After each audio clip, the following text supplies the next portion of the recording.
Hello বন্ধুরা, welcome back to my new video. তো আমি গোপুসোনা স্নানের ভিডিও নিয়ে চলে এলাম।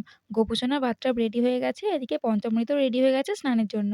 তো আমি এখন পানি সংকটে করে পঞ্চামৃত নিয়ে গোপুসোনাকে স্নান করিয়ে দেবো। তো আমাদের পানি সংকটটা একটু ছোট বলে সেই জন্য অনেকবার করে নিতে হচ্ছে। কিন্তু একটু বড় হলে ২-১ বারের মধ্যেই হয়ে যেত। তো চলো, গোপুসোনাকে পঞ্চামৃত দিয়ে স্নান করানো হয়ে গেছে। এরপরে আমি ওকে গঙ্গা জল দিয়েও স্নান করিয়ে দেবো। শুধু তো আর পঞ্চামৃত দিয়ে হয় না, জল দিয়েও স্নান করাতে হবে। তো সেইজন্য জল দিয়েও আমি গোপুসোনাকে স্নান করিয়ে দিলাম। তো আমার গোপুসোনা তো স্নান হয়ে গেছে।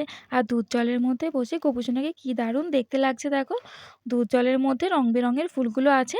কি দারুণ দেখতে লাগছে না? আমার তো বেশ সুন্দর লাগছে। প্রত্যেক বছর আমি এভাবেই সুন্দর করে ফুল দিয়ে সাজিয়ে গোপুসোনাকে স্নান করাই। তো এখন গোপুসোনাকে আমি তুলে নেব।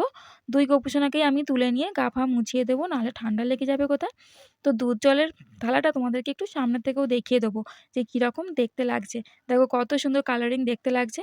তো আমার এখন গোপুসোনা রেডি হয়ে গেছে। গোপুসোনাকে নতুন জামা পরে কেমন লাগছে অবশ্যই কমেন্ট করো। ভালো লাগলে লাইক শেয়ার করো। আর একটা এই যে গোপুসোনা, একেও রেডি করিয়ে দিচ্ছি। তো চলো, দেখা হচ্ছে নেক্সট ভিডিওতে।